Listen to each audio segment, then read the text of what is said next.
যুবক, তুমি আজকে এই দুর্গন্ধযুক্ত পচা নর্দমার ক্ষীর ও 4 আঙ্গুল মেকআপ করে ডানা কাটা পরি, তুমি এর পিছনে ছোট জান্নাতের হুরেরা যদি যে কানে আঙ্গুলটা বাহির করে দেয় তাহলে সূর্যের আলো অন্ধকার হয়ে যাবে। ওটা রেডি আছে তোমার জন্য, তুমি এটা মনে করো না কেন? দুইটা পেশাল আল্লাহকে যদি বলো 2000 লাগবে, 2000 দিয়ে দিবে। কথা বুঝুনি মনে হয়? কোরআন মাইতে বলছেন জান্নাতবাসীরা যা চাইবে শুধু আকাঙ্ক্ষা করতে দেরি হতে পারে, কিন্তু সামনে আসতে দেরি হবে না। তুমি কি চাইবে? আল্লাহ তো দাতা, আমি তোমাকে কি দিয়ে বুঝাবো? বুখারী মুসলিমের হাদিসে আসছে, জান্নাতীরা যখন জান্নাতে যাবে, জান্নাতীরা যা আকাঙ্ক্ষা করবে তাই দিবে। কত মানুষ জান্নাতে যাবে শোনো, বাংলাদেশের মধ্যে সবচেয়ে ধনী মানুষ, সারা পৃথিবীর মধ্যে সবচেয়ে ধনী মানুষ, তার বাসাতে যদি 100 জন লোক গিয়ে 100 রকমের যদি চাহিদা পেশ করে, ওকে পূরণ করতে পারবে? একজন বলছে যে আমি ডলফিন খাবো, একজন বলছে যে আমি হরিণের গোশত খাবো, আর একজন বলছে যে এই যে বগুড়ার দই খাবো, আপনার এই গাইবান্ধার কি বিখ্যাত খাবার। 100 জন মানুষ 100 জন রকমের চাহিদা, ও যত বড়ই ধনী হোক একক সময়ে পূরণ করতে পারবে? মুহাম্মদ সাল্লাল্লাহু আলাইহি ওয়াসাল্লাম বলছেন সারা পৃথিবীর সব মানুষ যদি একসাথে জান্নাতে ঢুকে যায়, আরে বর্তমানে পৃথিবীতে মানুষের সংখ্যা 800 কোটি, এই 800 কোটি মানুষ যদি একসাথে জান্নাতে ঢুকে যায়, আর 800 কোটি রকমের চাহিদা যদি মানুষ আল্লাহর কাছে দাবি করে, এক মুহূর্তে আল্লাহ 800 কোটি চাহিদা পূরণ করে দিবেন। আমার নির্দিষ্ট সময়ে নির্ধারিত বিষয় আলোচনার বিষয় দিন প্রতিষ্ঠায় যুবকদের ভূমিকা। যুবকদের অবদান, ইসলামে যুবকদের মর্যাদা এবং মূল্য কত, যুব সমাজ।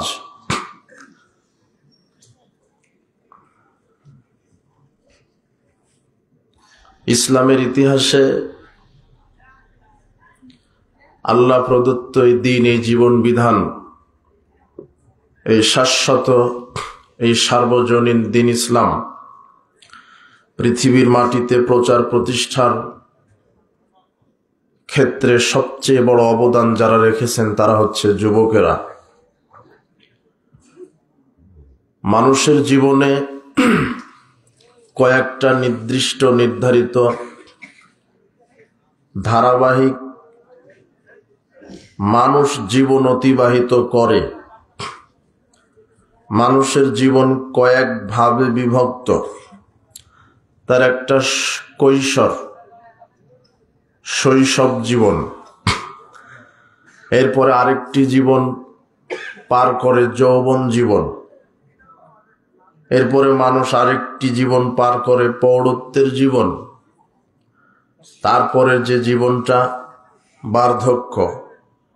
এখন সে বার্ধক্যে জীবনকে অতিবাহিত করে মৃত্যুকে বরণ করে পরকালে চলে যায়।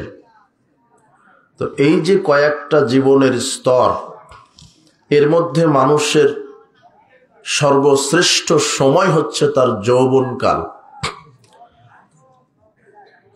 শৈশবে, কৈশোরে মানুষের তেমন চিন্তা শক্তির বিকাশ ঘটে না, বুদ্ধির, মেধার, প্রজ্ঞার কোনো কাজ করার ক্ষমতা তার ঘটে না। আবার বৃদ্ধ বয়সে যেই চিন্তা শক্তি ছিল মানুষের, সেটার অবসান ঘটে, সেটা ধ্বংস হয়ে যায়। কিন্তু যৌবনকাল এমন একটি কাল যেই কালে মানুষের চিন্তা শক্তির বিকাশ ঘটে, জ্ঞান শক্তির বিকাশ ঘটে, মনন শক্তির বিকাশ ঘটে, মেধা, প্রজ্ঞা, কর্মশক্তির বিকাশ ঘটে। এই জন্য যুবকদেরকে ইসলামের ওপরে তাদের এই চিন্তা, মেধা, প্রজ্ঞা, কর্মশক্তিকে কাজে লাগিয়ে যুবকদেরকে সামনের দিকে এগিয়ে আসতে হবে। মানুষের জীবনের সবচেয়ে বড় মূল্যবান সময় হচ্ছে তার যৌবনকাল। এই ব্যাপারে রাসূল সাল্লাল্লাহু আলাইহি ওয়াসাল্লাম এক ব্যক্তিকে উপদেশ দিতে গিয়ে বলছেন যে ইগতানিম খামসান ক্বাবলা খামসিন, তুমি তোমার জীবনে 5টি জিনিস আসার পূর্বেই 5টি জিনিসকে তুমি মূল্যায়ন করো। এক, শাবাবাকা ক্বাবলা হারামিক, বার্ধক্য আসার পূর্বেই যৌবনকালকে মূল্যায়ন করো। ওয়া সিহহাতাকা ক্বাবলা সাকামিক, অসুস্থতা আসার পূর্বেই সুস্থতাকে তুমি মূল্যায়ন করো। ওয়া গিনাকা ক্বাবলা ফাকরিক, দারিদ্রতা আসার পূর্বেই ধনী থাকা অবস্থাকে তুমি মূল্যায়ন করো। ওয়া ফারাগাকা ক্বাবলা শুগলিক, ব্যস্ততা আসার পূর্বেই অবসর সময়কে মূল্যায়ন করো। ও হায়াতাকা ক্বাবলা মাউতিক, মৃত্যু আসার পূর্বেই জীবনকে মূল্যায়ন করো।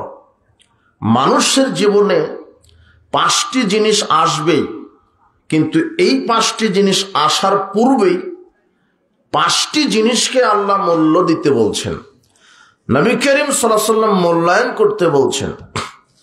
তো যে যুবক আছে সে তো বৃদ্ধ হবেই, এই জন্য বৃদ্ধ হওয়ার পূর্বেই কোন কালকে মূল্যায়ন করতে হবে? যৌবনকাল। এই কথা মুহাম্মদ সাল্লাল্লাহু আলাইহি ওয়াসাল্লাম বলছেন। যৌবনকালকে মূল্যায়ন করতে হবে। কিভাবে মূল্যায়ন করবেন? আল্লাহ সুবহানাহু ওয়া তাআলা কোরআন মাজিদে বলছেন, ইনফিরু, তোমরা বেরিয়ে পড়ো, খিফাফাও ওয়া সিকালাও, যুবক অবস্থায়, বৃদ্ধ অবস্থায়, যে কোনো অবস্থায় যদি শক্তি সামর্থ্য আছে মনে করো, পরিবেশ অনুকূলে আছে মনে করো, যৌবন শক্তি আছে বলে মনে করো, তাহলে তোমরা বেরিয়ে পড়ো। ওয়াজাহিদু বিআমওয়ালিকুম ওয়া আনফুসিকুম ফি সাবিলিল্লাহ, তোমরা আল্লাহর পথে জিহাদ করো, জান দিয়ে, মাল দিয়ে। আল্লাহ কোরআন মাজিদে যুবকদেরকে তার যৌবনকালকে মূল্যায়ন করতে বলছেন। আল্লাহ বলছেন, তোমরা জান দিয়ে, মাল দিয়ে আমার রাস্তায় জিহাদ করো। ওয়াযালিকুম খায়রুল লাকুম, এটা তোমাদের জন্য উত্তম। ইন কুনতুম তা'লামুন, যদি তোমরা বুঝো।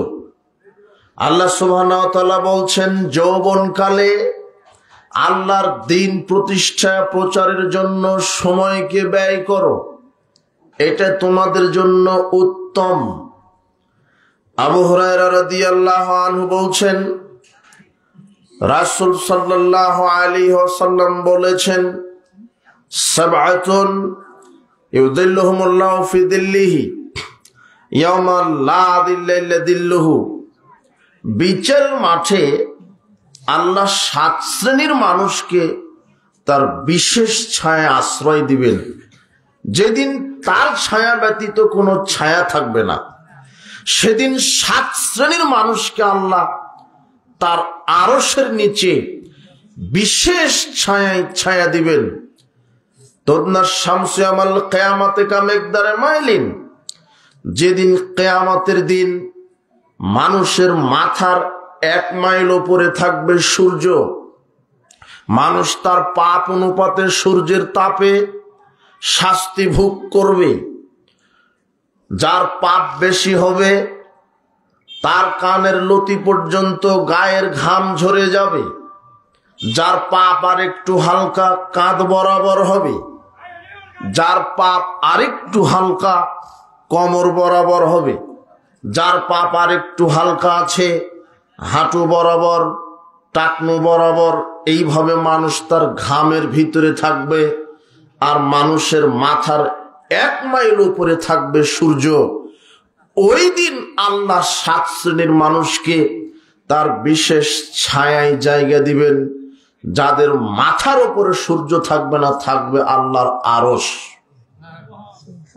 এই 7 শ্রেণীর মানুষের মর্যাদা কত, এই 7 শ্রেণীর মানুষের মূল্য কত, তার এক আল্লাহর নবী বলছেন 7 শ্রেণীর লোকের মধ্যে প্রথম যেই ব্যক্তি, যেই শ্রেণীর মানুষদেরকে আল্লাহ আরশের নিচে জায়গা দিবেন, তার এক হচ্ছে ইমামুন আদেল, ন্যায়পরায়ণ শাসক, ন্যায়পরায়ণ নেতা, ন্যায়পরায়ণ এমপি মন্ত্রী, মেম্বার চেয়ারম্যান, গ্রাম্য সর্দার, ভিসি ডিসি এসপি এনএসআই, যে যেখানে দায়িত্বশীল পালন করছেন, এরা যদি ন্যায়ের ভিত্তিতে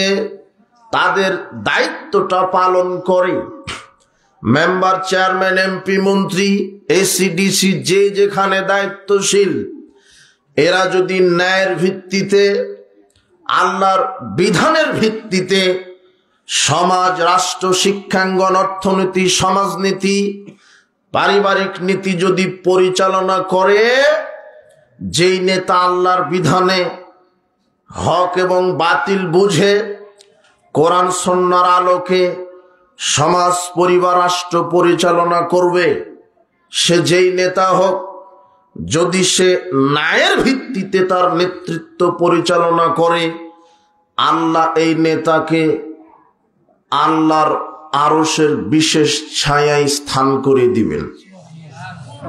তাহলে যারা নেতৃত্ব পর্যায়ে আছে, আল্লাহ এদেরকে মুহাম্মদ সাল্লাল্লাহু আলাইহি ওয়াসাল্লামের এই বাক্যটা বোঝার তৌফিক দান করুন, যে আমি সমাজের মেম্বার, চেয়ারম্যান, এমপি মন্ত্রী, আমাকে ইসলামের আলোকেই আমার নেতৃত্ব চালাতে হবে। মানুষের তৈরি করা কোনো ভ্রান্ত মতবাদে আমি আমার নেতৃত্ব দিতে পারি না। মানব রচিত কোনো ভ্রান্ত মতবাদে নেতা নেতৃত্ব দিবে না। নেতাকে সমাজে নেতৃত্ব দিতে হবে কোরআন সুন্নাহ দ্বারা। যখন নেতা কোরআন সুন্নাহ দ্বারা সমাজ এবং রাষ্ট্রে নেতৃত্ব দিবে, সে হবে বিশ্বস্ত নেতা, সে হবে সম্ভ্রান্ত নেতা, সে হবে মর্যাদাবান নেতা। যখন একজন নেতা সে তার ইউনিয়নে, সে তার এলাকায়, সে তার ইউনিয়নে, গ্রামে, সে তার জেলায়, সে তার বিভাগে, সে তার দেশে, সব জায়গাতে, অফিস আদালত, কোর্ট কাচারি, শিক্ষাঙ্গনে, সব জায়গাতে যখন নেতা ন্যায়ের ভিত্তিতে নেতৃত্ব দিবে, আল্লাহর বিধানের আলোকে নেতৃত্ব দিবে, তখন এই নেতা হবে বিশ্বস্ত, এই নেতা হবে ন্যায়। এই নেতা সংসদে বসে সংবিধান করবে কোরআন হাদিস। এই নেতা সংসদে বসে সারা বাংলাদেশে একজন মানুষের আদর্শ প্রচার করবে, যেই মানুষের নাম মুহাম্মদ সাল্লাল্লাহু আলাইহি ওয়াসাল্লাম। কোন বাপদাদার আদর্শ নয়, কোন দলীয় নেতার আদর্শ নয়। যখন বাংলাদেশে সার্বিক জীবনে একজন মানুষের আদর্শ বাস্তবায়ন করা হবে, তখন দেশ হবে সুন্দর। যখন বাংলাদেশের সংসদে এদেশের হকপন্থী আলেম ওলামা, এমপি মন্ত্রীর চেয়ারে বসে কোরআন হাদিস সংবিধান বানিয়ে যখন বাংলাদেশে নেতৃত্ব দিবে, তখন এদেশের আর আলেম ওলামা ওয়াজের ময়দানে বলবে না, ভাইরা আমার, বোনেরা আমার, সালাত আদায় করেন। তখন ওয়াজে আর বলা লাগবে না সালাত আদায় করেন। যখন এই দেশের হকপন্থী আলেম ওলামা বাংলাদেশের সংসদে বসে কোরআন হাদিসের আইন যেদিন প্রতিষ্ঠা করবে, সেদিন সংসদ থেকে বলে দেওয়া হবে বাংলাদেশের আজ থেকে প্রত্যেক আকেল বালেগ নারী পুরুষের 5 ওয়াক্ত সালাত বাধ্যতামূলক। যারা 5 ওয়াক্ত সালাত আজ থেকে আদায় করবে না তাদের আজীবন জেল হবে। এটা ন্যায়পরায়ণ শাসক সংসদে বসে বক্তব্য দিবেন, বিল পাশ করবেন, যারাই সালাত আদায় করবে না তাদের আজীবন জেল। তখন আর মৌলবীকে ভাড়া করে আনা লাগবে না, একটু সালাতের ব্যাপারে বলেন। জি না, মৌলবীর কোনো কাজ নেই, মৌলবী আর কোরআনের কাজ সংসদে। যখন নেতা ন্যায় হবে তখন সংসদে কোরআনের বিল পাশ করে বলবে আজ থেকে যারা চুরি করে ধরা পড়বে তাদের জেল নয়, যদি চুরি করে ধরা পড়ে তাহলে তাদের হাতের কবজি পর্যন্ত কেটে দিতে হবে। এটা সংসদে পাস করবে। কিন্তু কিভাবে তোমার নেতা এই আইন পাশ করবে? তোমার নেতাই তো অরিজিনাল বড় চোর। ও পাশ করবে কিভাবে? যে দেশের পিয়ন 400 কোটি টাকার মালিক, সে দেশের এমপি মন্ত্রী কত হাজার কোটি টাকা চুরি করে। ও কিভাবে ন্যায় পরায়ণ হলো? ও তো দুর্নীতিবাজ, ইন্টারন্যাশনাল দুর্নীতিবাজ। ন্যায় পরায়ণ শাসক সেটা হবে দেশের আলেম ওলামা। কোন লুচ্চা, মদখোর, গাঁজাখোর, ইয়াবাখোর, বেনামাজি, দাড়ি ছাটে, বউ বেপরদায় থাকে, মেয়ে ল্যাংটা হয়ে ঘুরে, চোর, ডাকাত, দুর্নীতিবাজ, এরা বাংলাদেশের নেতা হওয়ার যোগ্যতা রাখে না। এই দেশ মুসলমানের দেশ, এই দেশ হকপন্থী আলেম ওলামাদের দেশ, এই দেশ মুসলিম জাতির দেশ। এই দেশের সংবিধান হবে স্রেফ কোরআন হাদিস, আর নেতা হবে হকপন্থী আলেম ওলামা। কোন চোর ডাকাত তো নেতা হতে পারে না। মুহাম্মদ সাল্লাল্লাহু আলাইহি ওয়াসাল্লাম বলছেন 7 শ্রেণীর ব্যক্তিকে আল্লাহ আরশের নিচে জায়গা দিবেন। তার এক, যারা ন্যায় পরায়ণ শাসক। ন্যায় পরায়ণ কে?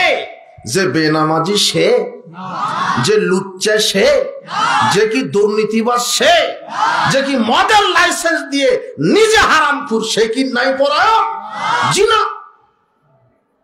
ন্যায় পরায়ণ নেতা তো হবে সে যার ইসলামের লেবাস আছে, যে মুসলিম, যার সংবিধান হবে কোরআন হাদিস। আমি মুসলিম, আশ্চর্য কথা, আমার স্রষ্টা আল্লাহ, জমিনে বিধান চলবে আল্লাহর, জমিন আল্লাহর, আকাশ আল্লাহর, সূর্য চন্দ্র নক্ষত্র আল্লাহর। তুমি মানুষ, হে মানুষ, তোমার স্রষ্টা আল্লাহ, তোমার 2টি চোখের জ্যোতি দিয়েছেন আল্লাহ, তুমি যেই 2টা পায়ে হাঁটো তার শক্তি আল্লাহর, যেই হাত নাড়িয়ে কথা বলো সেই হাতের শক্তি দিয়েছে আল্লাহ, যেই মুখ দিয়ে কথা বলো সেই বাক শক্তি দিয়েছে আল্লাহ। আল্লাহ তোমার স্রষ্টা, অথচ সেই আল্লাহকে বাদ দিয়ে মানুষ কি করে তোমার সংবিধান রচয়িতা হতে পারে? মানুষের আইন চলবে কেন?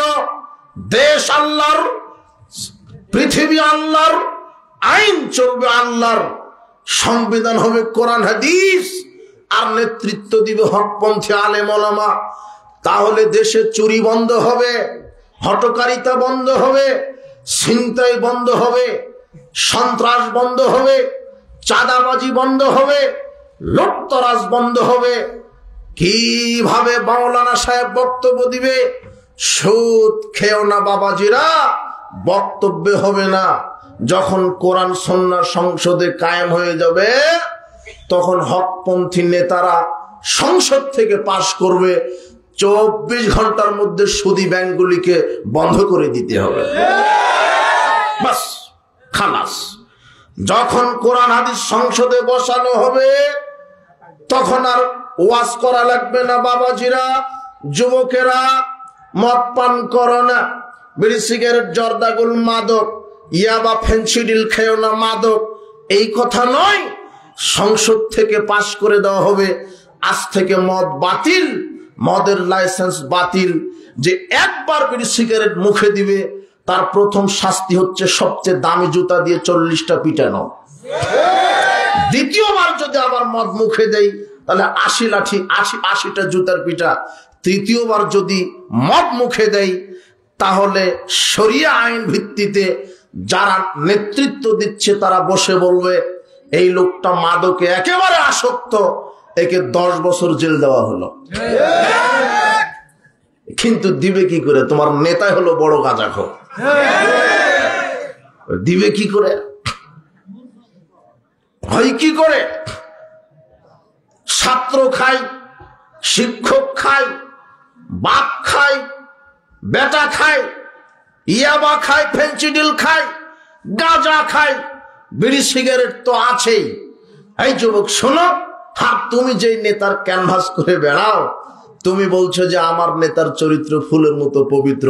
1400 নারীর সাথে জেনার সম্পর্ক আছে তোমার নেতার। ও আবার ফুলের মতো চরিত্র হলো কি করে? তুমি যে নেতার ক্যানভাস করে বেড়াও, ও অজু জানে না, সালাত তো বহুদূরের কথা। তুমি ওই নেতার পিছনে ছুটো গেল। এই নেতা তোমাকে কি দিতে পারে? দিতে পারে হাত ভরে গাঁজা, ইয়াবা, সিগারেট, দিতে পারে টাকা, চুরি করা টাকা, দিতে পারে গাড়ি বাড়ি। এই নেতার পিছনে ছোট না। যেই নেতা তোমাকে ঈমান আমলের কথা বলে না, ওযু গোসলের কথা বলে না, সালাত সিয়ামের কথা বলে না, বলে অমুকের গাড়ি ভাঙো, অমুকের বাড়ি পুড়িয়ে দাও, আমার ক্যানভাস করো, এই নেতা তো নিজে জাহান্নামে যাবে, তোমাকেও নিয়ে যাবে, তুমি মনে রেখো। এই নেতার পিছনে ছোট না। যেই নেতা আল্লাহ ভরসা নেই, আল্লাহ প্রীতি নেই, আল্লাহর উপরে ঈমান বিশ্বাস নেই, এমন নেতার পিছনে ছুটে যুবক তুমি তোমার যৌবনকালকে ব্যয় করো না। মুহাম্মদ সাল্লাল্লাহু আলাইহি ওয়াসাল্লাম বলছেন, নাই পরায়ণ নেতা সে হবে কোরআন সুন্নাহ দিয়ে রাষ্ট্র পরিচালনা করবে, সমাজ পরিচালনা করবে। এই হলো ন্যায়। সংসদে কোরআন সুন্নাহর আইন যখন পাশ করা হবে তখন আর বক্তব্য চলবে না পরকিয়া করো না, জেনা করো না। কোরআনের আইন চালু করা হবে, হাদিসের আইন চালু করা হবে। ইসলামের আইন কি? কেউ যদি বিবাহের আগে জেনা করে 100 লাঠি পিটিয়ে 1 বছর এলাকা ছাড়া করো। কেউ যদি বিবাহের পরে জেনায় লিপ্ত হয় তাহলে ঢাকা পল্টন ময়দানে হাজারো লক্ষ কোটি মানুষের সামনে যে বিবাহের পরে জেনা করেছে তাকে বুক পর্যন্ত পুঁতে দিয়ে একেবারে পাথর মেরে মাথা ঝাঁঝরা করে দিবে। এটা হলো জেনার বিচার। এই বিচার যখন কায়েম হবে তখন লুচ্চামি বদমাশি বন্ধ হয়ে যাবে।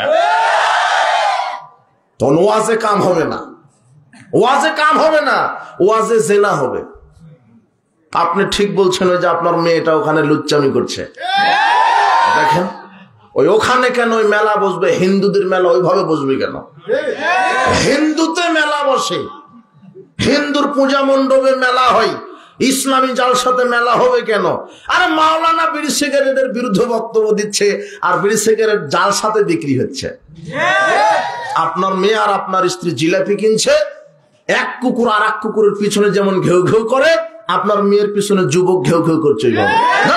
আপনি উঠেন দেখে আসেন, লাথি মেরে এগুলি ভেঙে দেন। কাপুরুষ কোথাকার! ইসলামী জালসাতে এইভাবে বেহায়াপনা হবে কেন?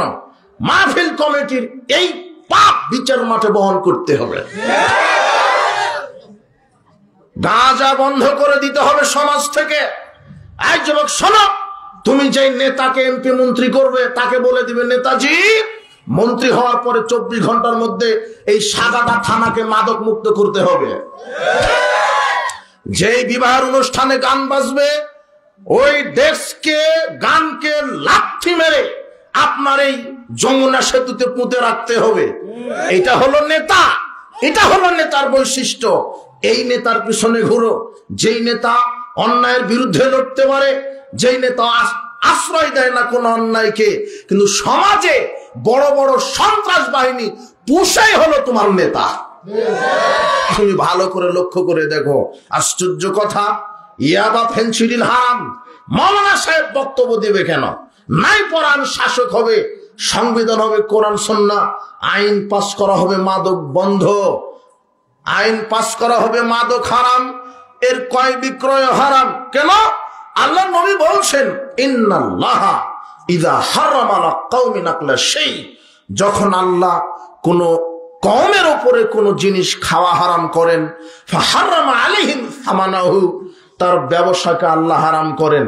যেই জিনিস খাওয়া হারাম তার ব্যবসা হারাম। রক্ত হারাম, মানুষের রক্ত হারাম, খাওয়া হারাম, রক্ত ক্রয় বিক্রয় করা হারাম। তবে জীবন বাঁচানোর জন্য দেখতে পাচ্ছেন যে রক্তটা দিলে একজন রোগী আল্লাহ তাকে বাঁচিয়ে দিবে, এই জন্য রক্ত দান করতে পারেন, কিন্তু কি করতে পারবেন না? বিক্রি করতে পারবেন না।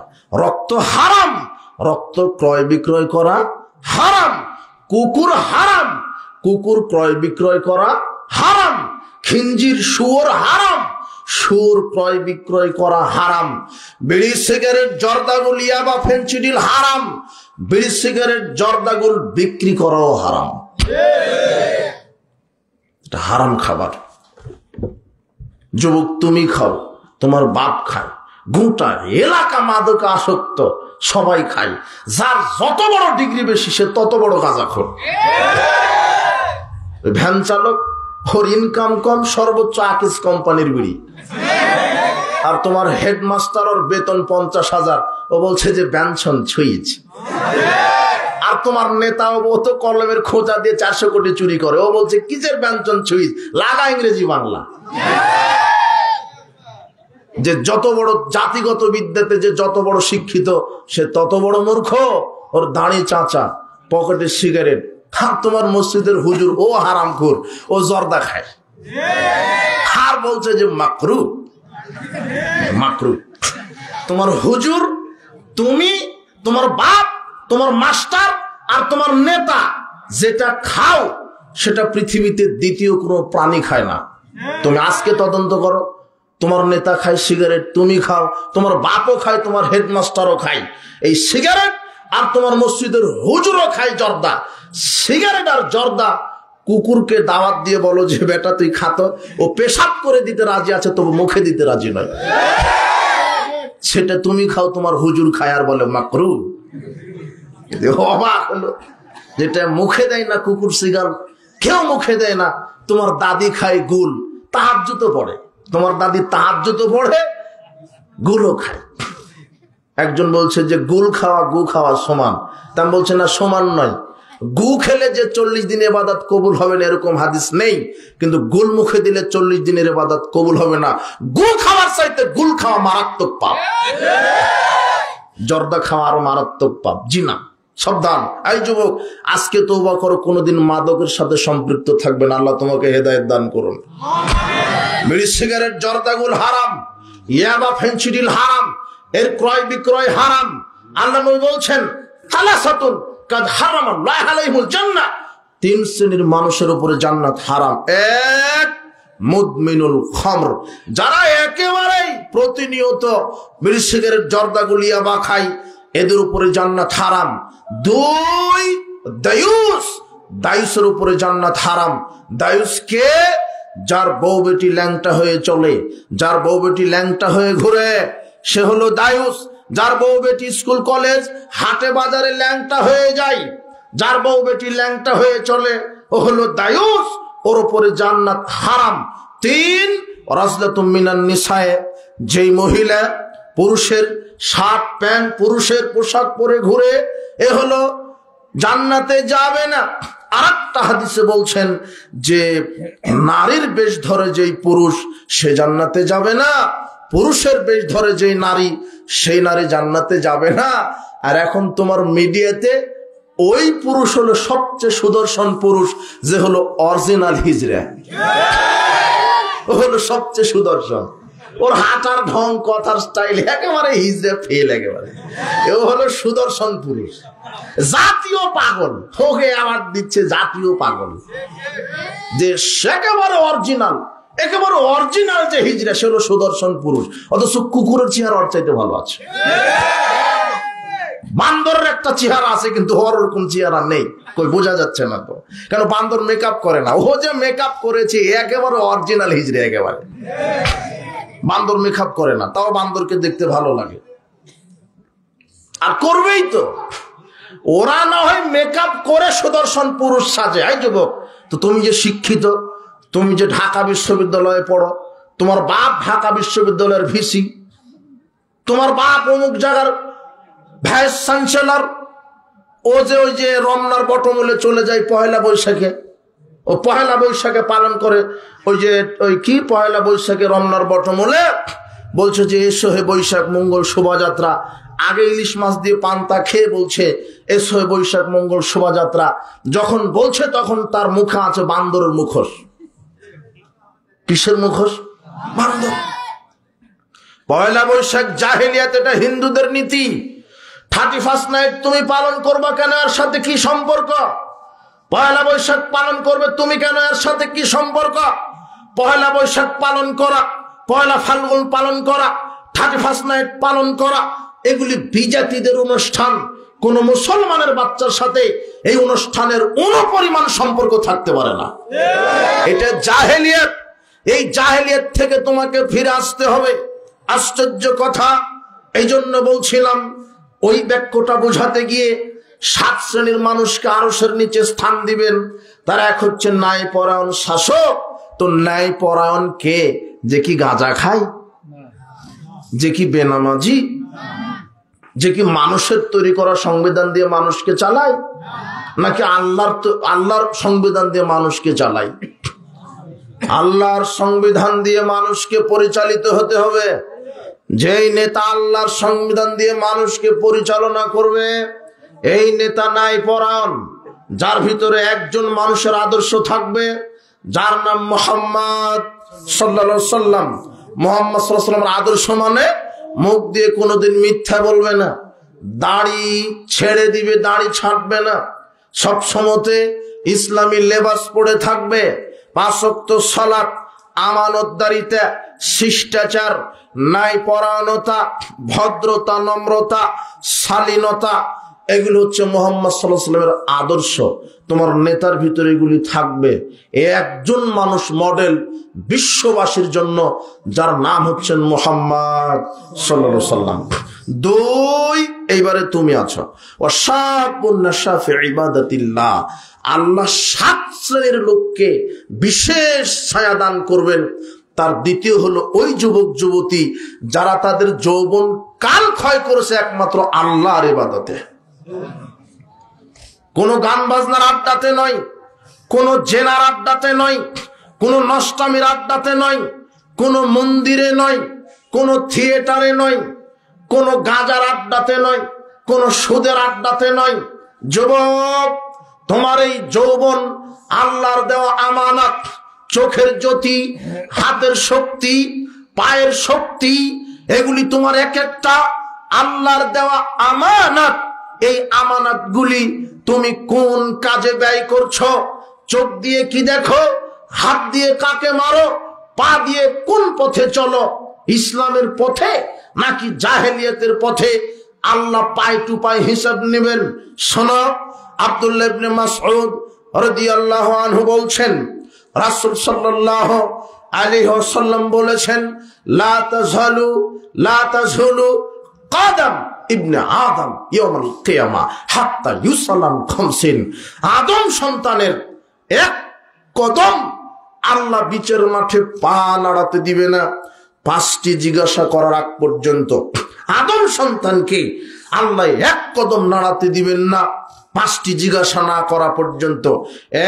এক, আন উমরিহি, আল্লাহ বলবেন এই তোমার সারা জীবন আমাকে বুঝাও। ফিমা আফনাহু, কিভাবে ব্যয় করেছো, কিভাবে ব্যয় করেছো সারা জীবন আমাকে বুঝাও। আদম সন্তানকে তার সারা জীবনের হিসাব দিতে হবে। 2, আন শাবাবিহি, আল্লাহ বলবেন তোমার যৌবনকাল বুঝাও। ফিমা আবলাহু, কিভাবে ক্ষয় করেছো, কিভাবে যৌবনকে ক্ষয় করেছো, কোন পথে?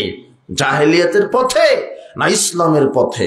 গান বাজনার পথে, সুদ ঘুষের পথে, জুয়ার পথে, জাহেলিয়াতের পথে, না ইসলামের পথে মসজিদ, মাদ্রাসা, তাফসীর মাহফিল, আলেম ওলামার সাথে সমাজের কল্যাণমূলক কাজে এগুলিতে ব্যয় করেছো, না কোন কাজে ব্যয় করেছো? যৌবনকাল বোঝাও। যুবতী মেয়ে বোঝাও তোমার যুবতীকাল কিভাবে ব্যয় করেছো।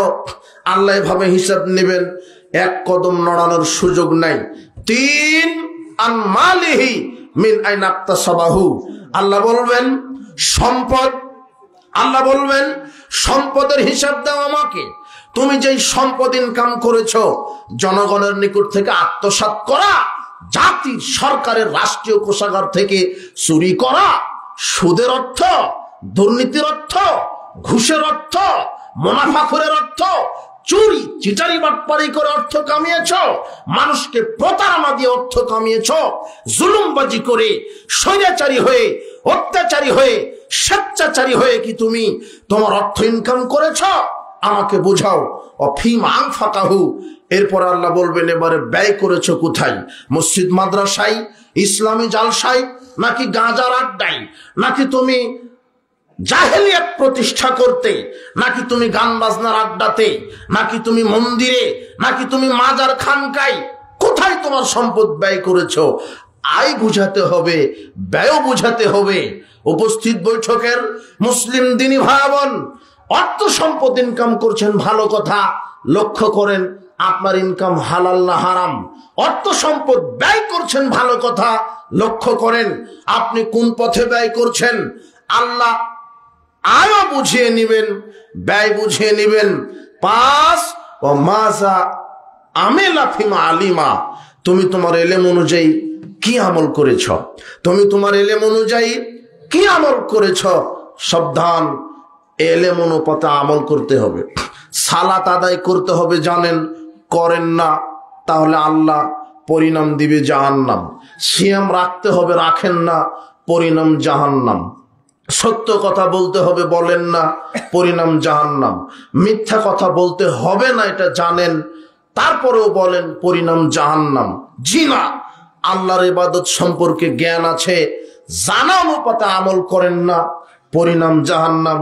সাবধান, সালাত, সিয়াম, হজ, যাকাত ফরজ ইবাদত করতেই হবে। আল্লাহর নবী বলছেন 5টা হিসাব আল্লাহ নিবেন, তার একটা আছে যুবক তোমার ব্যাপারে। আল্লাহ বলবেন তোমার যৌবনকাল কিভাবে ব্যয় করেছো আমাকে বলো, তখন তুমি কি করবা? তুমি তো তোমার যৌবনকাল মাদকের আড্ডাতে ফুরিয়ে ফেলছ, জুয়ার আড্ডাতে। আজকে সামাজিক ব্যবস্থাটা এমন হয়ে গেছে, প্রায় জুয়াতে আসক্ত।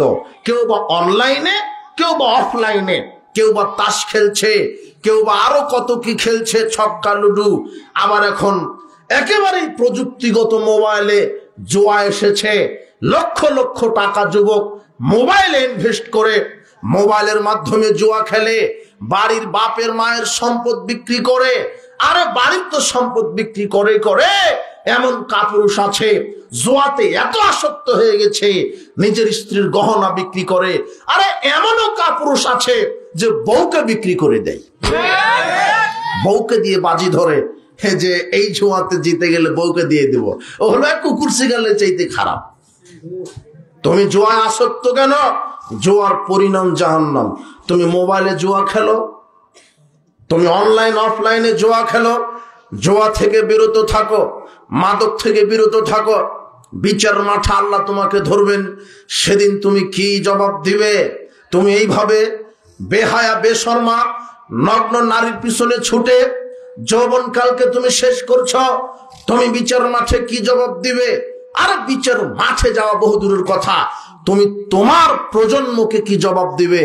তুমিও তো এক সময় বাপ হবে, তোমারও সন্তান হবে।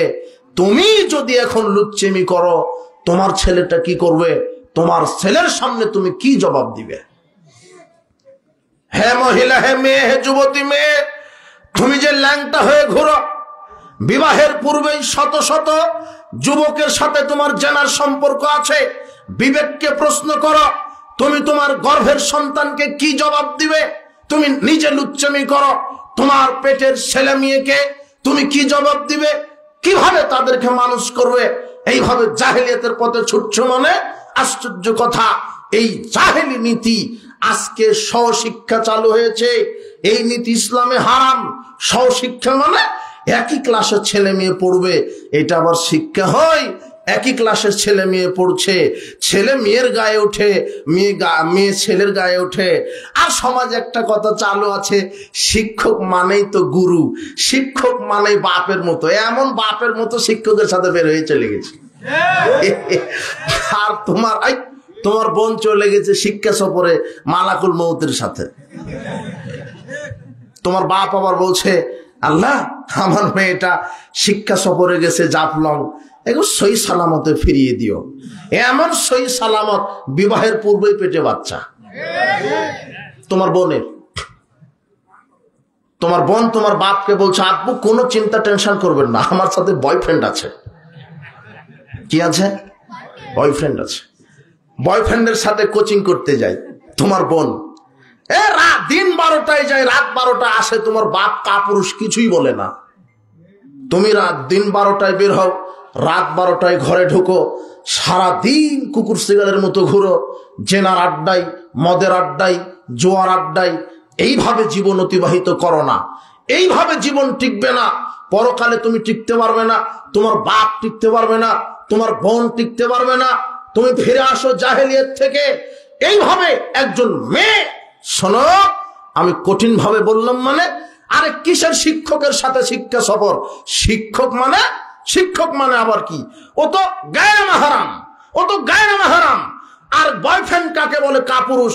ও তো একটা যুবক, ও তো পরপুরুষ, ওর সাথে 1 সেকেন্ডের জন্য দেখা সাক্ষাৎ করতে পারে না। তোমার বোন হাত মোজা, পাও মোজা, নেকাব, বোরখা পরে একেবারে চলে গেছে লুচ্চামি করতে।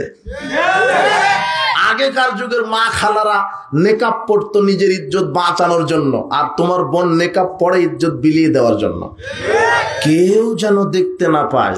তুমিও আবার নাম দিয়েছো হলো দিনী বোন। হলো কি? নেকাব পড়ে আছে এই জন্য দিনী বোন। হারামখোর। ইসলাম 1450 বছর পূর্বে বলেছে ওটা জেনা। কোন নারী, কোন পুরুষ বিবাহের পূর্বে স্ত্রী স্বামী সম্পর্ক ছাড়া একত্রিত থাকতে পারে না, অসম্ভব থাকতে পারে না। হজে যেতে পারে না একজন নারী মাহারাম ছাড়া। মাহারাম মানে তার পেটের সন্তান, তার নিজের ভাই, তার শ্বশুর, তার নিজের বাপ, এরা কি মাহারাম।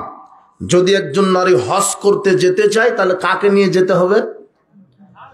বুঝেন? কিছু বুঝেন? যদি একজন নারীর মাহারাম যদি না থাকে তার জন্য হজ ফরজ নয়। সেখানে আপনার স্ত্রী বাজারে গেছে ঈদের মার্কেট করতে, বেতন উঠিয়ে টাকা দিলেন, আপনি ঘুতা মারছে জনগণ। এত কষ্ট করে মোহর দিয়েছেন, বেতন উঠিয়ে বেটির হাতে টাকা দিলেন, বেটি চলে গেছে আপনার মার্কেট করতে, টাকা আপনার পছন্দ দোকানদারের। আপনি কাপুরুষ হলে এত কাপুরুষ হয়? কষ্ট করে টাকা ইনকাম করেন, আপনি দোকানদার পছন্দ করে। ভাবি এটাই আপনাকে মানাবে, এই লাল, এটাই আপনাকে, লালটাই মানাবে, এটাই মানাবে। বউকে এইভাবে বন্ধ করেন জি না। স্ত্রী মেয়ে বাজারে যাবে না। আপনার স্ত্রী শাড়ি লাগবে, আপনি কিনে দিবেন। আপনার মেয়ের 3 পিস লাগবে, যেটা বলে কি বলে মহিলার লাগবে, বাপ কিনে দিবে। কে কিনে দিবে? বাপ কিনে দিবে। তো লজ্জায় বলতে পারে না, তো লজ্জায় আপনার মেয়েটা নিজের সতীত্বকে বিক্রি করে দেয় কি করে? বাপকে লজ্জায় 3 পিসের কথা বলতে পারে না, গোপন পোশাকের কথা বাপকে বলতে পারে না, কিন্তু গোপন অঙ্গটাই পরপুরুষের কাছে বিলিয়ে দিতে পারে। কি সমাজ! সমাজের নীতি উল্টে। তুমি যদি 4টা বিবাহ করো তাহলে সমাজ বলবে স্বভাব খারাপ, আর 10টা নারীর সাথে যদি তোমার জেনার সম্পর্ক থাকে বলবে মরদ রে, মরদ। সমাজের নীতি উল্টা। একজন ভ্যান চালিয়ে খায়, ওর ইনকাম কম, ওকে চেয়ার দিবে না। যে সবচেয়ে বড় সুদখোর, ওকে চেয়ারটা এগিয়ে দিবে আগে। তোমার এই ওয়াজ মাহফিলের প্রধান অতিথি কোন আলেমকে করবে না। যে যত বড় চোর ডাকাত, যে টাকা বেশি দান করতে পারবো, ওজন জানুক না জানুক, লাগা প্রধান অতিথি। হারামখোর। তুমি কাকে কি মনে করো? বেনামাজিকে কিভাবে প্রধান অতিথি করো তুমি? কিভাবে মসজিদের দায়িত্বশীল সভাপতি সেক্রেটারি বেনামাজি হবে কি করে? সভাপতি সেক্রেটারি মদখুর, গাঁজাখুর, বিড়িখুর, ইয়াবাখুর হবে কি করে? মসজিদের সভাপতির স্ত্রী মেয়ে ল্যাংটা হয়ে চলবে কি করে? আরে বেনামাজি তো টয়লেটের ঝাড়ুদার হতে পারে না, মসজিদের দায়িত্বশীল হয় কি করে? আশ্চর্য কথা। তুমি কাকে কি বলো? তুমি অযোগ্যকে যোগ্য স্থানে বসাও মানে? মসজিদের সভাপতি দাঁড়ি নাই, আছে যেহেতু একেবারে জুতার ব্রাশের মতো। জুতার ব্রাশ বুঝেনি? ছাটে ছাটে, যদিও রেখেছে কিসের মতো? আচ্ছা শোনো, আল্লাহর নবী বলছেন ওয়াফিরুল লিহা, এই জাতি উম্মত দাড়ি ছেড়ে দাও, দাড়ি ছেড়ে দাও, দাড়ি ছেড়ে দাও। মুহাম্মদ সাল্লাল্লাহু আলাইহি ওয়াসাল্লামের আদেশ, দাড়ি কি দেওয়া?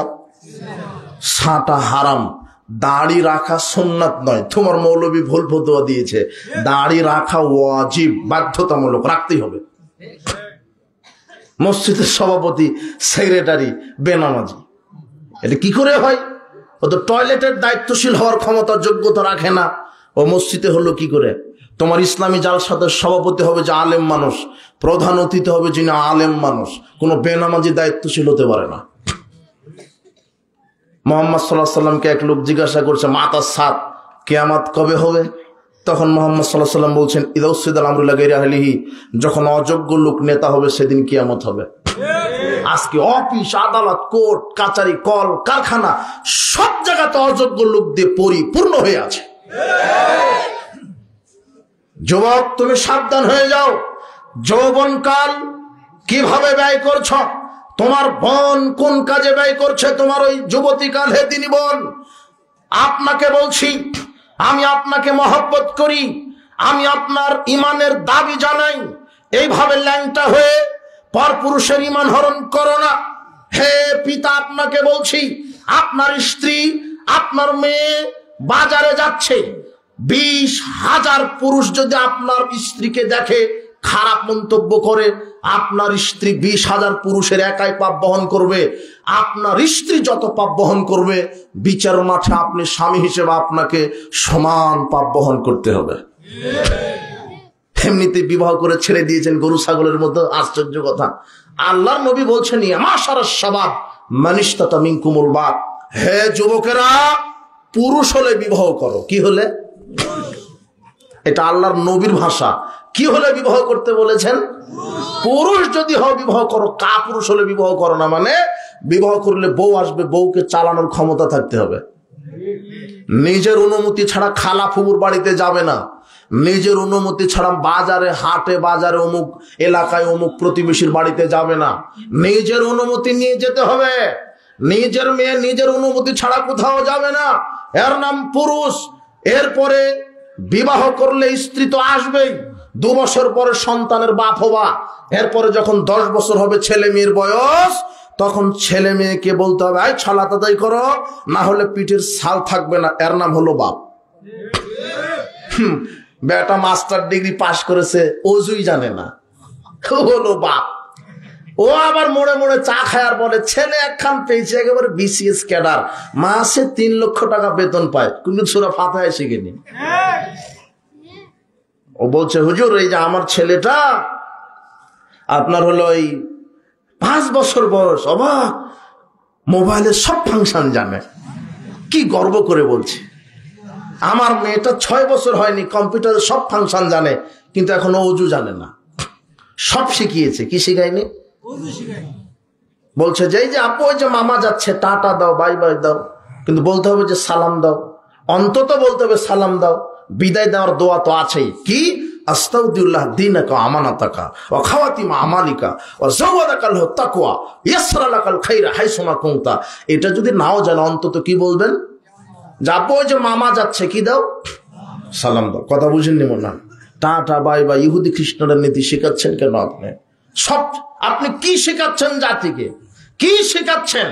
একদিন স্কুলে না গেলে পিটিয়ে বলেন এই স্কুলে যাও, কিন্তু আজানের পরে মসজিদে যায় না, কিছুই বলেন না।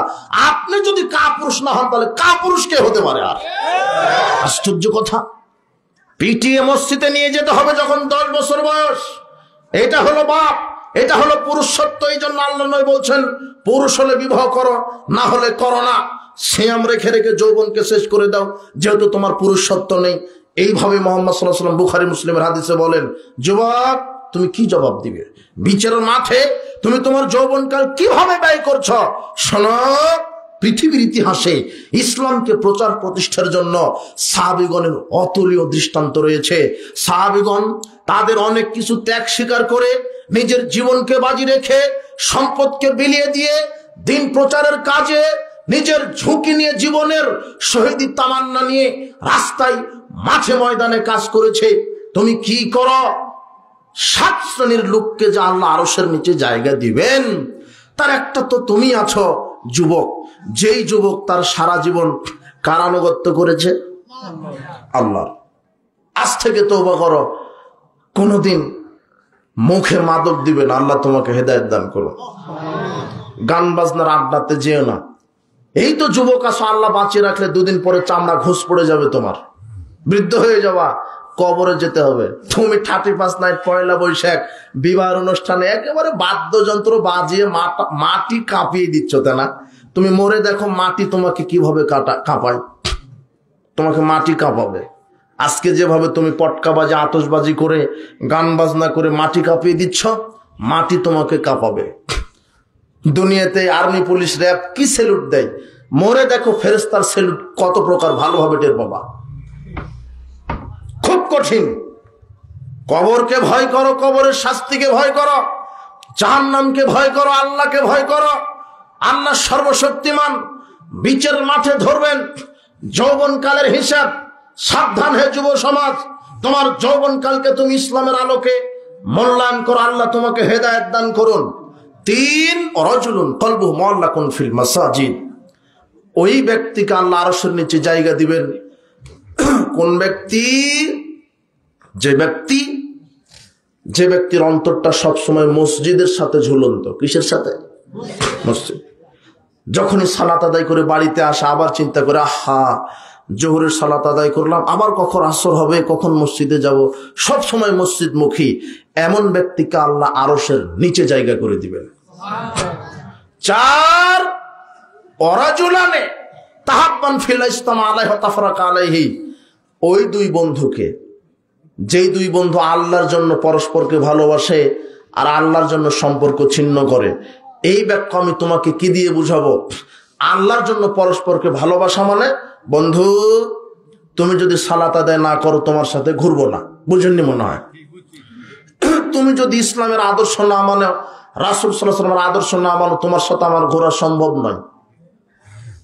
তুমি সালাত আদায় করো, তোমার কাছে রাসূলের সুন্নাহ আছে, তাই আমি তোমার সাথে বন্ধুত্ব করছি। এই 2 বন্ধুকে আল্লাহ আরশের নিচে জায়গা করে দিবে। তুমি যদি একজন মদখোর, গাঁজাখোর বন্ধুকে বলতে পারো, বন্ধু তুমি যদি মদ গাঁজা খাও তাহলে তোমার সাথে আমি থাকবো না, সম্পর্ক কাট। খারাপ বন্ধুর সাথে সম্পর্ক কাট করতে পারলেই আল্লাহ তোমাকে আরশের নিচে জায়গা করে দিবেন। আর ভালো বন্ধুর সাথে সম্পর্ক রাখতে পারলে আল্লাহ কি করে দিবেন? আরশের নিচে জায়গা করে দিবেন। এটা হলো আল্লাহর জন্য বন্ধুকে ভালোবাসা। আল্লাহর জন্য বন্ধুকে কি করা? ছেড়ে দেওয়া, পৃথক করা। সাবধান। আল্লাহর নবী বলছেন, ওয়ালা তুসাহিবিল্লাহ মুমিনান, মুমিন ছাড়া কাউকে বন্ধু বানায় না। কাকে ছাড়া? মুমিন। দেখো, মুমিন বন্ধুকে বাছাই করো। জীবনের প্রধান একটা অংশ সহপাঠী নির্বাচন করা। যদি দুনিয়াতে তুমি বেঈমানকে বন্ধু বানাও, ও দুনিয়াতে তোমার ক্ষতির কারণ, পরকালে জাহান্নামের কারণ হবে। আর আরেকটা কথা তোমাকে বলি, ছেলে বন্ধুর কোনো মেয়ে বান্ধবী দুনিয়াতে থাকতে পারে না, আর মেয়ের কোনো ছেলে বন্ধু থাকতে পারে না। ছেলের বন্ধু ছেলেই, মেয়ের বান্ধবী মেয়ে। কথা বুঝেননি মনে হয়? কিন্তু তোমার বোন যে কোচিং এ যায় তোমার ছেলে বন্ধুর সাথে, ওই পার্কে গিয়ে উড়ো রানের উপরে শুয়ে আছে। 2 দিন কোচিং করতে করতে বন্ধুর সাথে বের হয়ে বিয়ে হয়ে চলে গেছে। যেই মেয়েকে এত ভালোবাসতেন তখন বলছে যে তোকে আসলে একেবারে 2 টুকরা করে যমুনা নদীতে ভাসিয়ে দেবো। এত ভালোবাসতেন, তো আপনি তো ছেড়ে দিয়েছেন লুচ্চামি করার জন্য, তা আপনি আবার এত ভালোবাসা দেখান কেন? কোন নারী যদি তার পিতার অনুমতি ছাড়া বিবাহ হয়, সেই বিবাহ বাতিল হয়ে যাবে।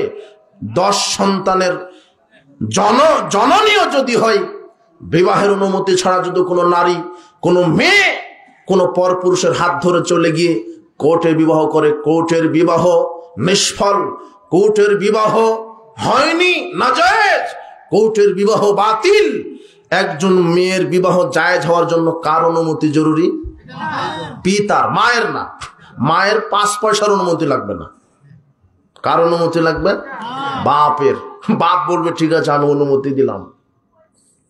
বাপ যদি অনুমতি না দেয়, 100 জন মাদানিও যদি মেয়ের বিবাহ পড়ায় তাহলে হবে না বিবাহ। কার অনুমতি নেই? বাপের অনুমতি নেই। আপনার মেয়েটা হেডমাস্টারের সাথে চলে গেছে, ওই বিবাহ জেনা, বিবাহই হয়নি। যত সন্তান হবে সব কিসের সন্তান? জেনার সন্তান। আপনি এইভাবে মেয়েকে উলঙ্গ হয়ে ছেড়ে দিন না। কত লোকের সাথে জেনার সম্পর্ক। আজকে স্কুল, কলেজ, রাস্তাঘাট, মাঠে ময়দানে মাদকতা, যৌনাচার, বেলেল্লাপনা, বেহায়াপনা, জাহেলিয়াতে একেবারে অক্টোপাসের মতো সমাজকে ভাইরাসের মতো আক্রান্ত করে ফেলেছে। এই জাহেলিয়াত থেকে আমাদেরকে বিরত থাকতে হবে। 5 অরজুলুন যাকারাল্লাহু খালিয়ান ফাফাদাতাইনাহু, ওই ব্যক্তিকে আল্লাহ আরশের নিচে জায়গা দিবেন যেই ব্যক্তি আল্লাহর ভয়ে, জাহান্নামের ভয়ে, নিজের পাপের ভয়ে কেঁদে কেঁদে চোখ থেকে মাটিতে টপ করে 1 ফোঁটা অশ্রু ফেলে দিতে পারবে। এই ব্যক্তিকে আল্লাহ আরশের নিচে জায়গা করে দিবেন। পাপের জন্য কেঁদেছেন, কাঁদতে হবে। রাত 2টায় 3টায় উঠেন, উঠে আল্লাহর কাছে কাঁদেন, পাপের ভয়ে কাঁদেন, কবরের শাস্তির ভয়ে কাঁদেন, নিচের পাপের জন্য কাঁদেন। আল্লাহ সর্বশক্তিমান, মহাপরাক্রমশালী আল্লাহ, আমার পাপ ক্ষমা করো, কবরের শাস্তি মাফ করো। হাউ মাউ করে কান্নাকাটি করেন। কান্নাকাটি করে করে চোখ থেকে পানি ফেলান, দাড়ি ভিজিয়ে ফেলান। এই ব্যক্তিকে আল্লাহ আরশের নিচে বিশেষ ছায়ায় জায়গা করে দিবেন। পাপের জন্য কাঁদতে হবে। কাঁদবেন কখন? রাত 2টা পর্যন্ত টিভি, সিনেমা, গান বাজনা, হাসাহাসিতে আপনার রাত কাটে। আপনি কাঁদবেন কি করে? মোবাইলে সময় দেয় যুবক। 24 ঘন্টা আল্লাহর দেওয়া আমানত। তুমি 18 ঘন্টায় এই মোবাইল নামক শয়তানের বাক্সকে তুমি সময় দাও, আর বাদ বাকি একটু ঘুমাও, খাও, পায়খানা করো, দিন কাটাও। তোমার যে জীবনের মালিক, এই মালিকের জন্য তুমি কি সময় ব্যয় করবে? 1 মিনিটে সূরা ইখলাস 3 বার পড়া যায়, আর সূরা ইখলাস 3 বার পড়লে 30 পারা কোরআন মাজিদ খতমের নেকি। আর তুমি ঘন্টার পর ঘন্টা মোবাইলে সময় দাও, জুয়া খেলো, জেনা চর্চা করো। আশ্চর্য কথা, তুমি তোমার যৌবনকালের হিসাব কিভাবে দিবে? যৌবনকালকে তুমি মূল্যায়ন করো। 6 নম্বর, ওই ব্যক্তিকে আরশের নিচে জায়গা দিবেন। এই যুবক, এটাও তোমার। রাজুলুন দাতু ইমরাতুন জাতু হুসনিন ওয়া জামালিন, ওই ব্যক্তিকে, যেই ব্যক্তিকে সুন্দরী রমণী নারী জেনার প্রস্তাব দেয়, ক্বালা ইন্না খাফুল্লাহ, তখন যদি কোনো যুবক বলতে পারে না না না, আমি অবৈধ জেনায় লিপ্ত হব না, আমি আল্লাহকে ভয় করি। তুমি যদি জেনার প্রস্তাবকে কবর দিয়ে আল্লাহর ভালোবাসাকে স্থান দিতে পারো, আল্লাহর ভীতিকে যদি স্থান দিতে পারো, তোমার জন্য আরশের ছায়া রেডি হয়ে আছে।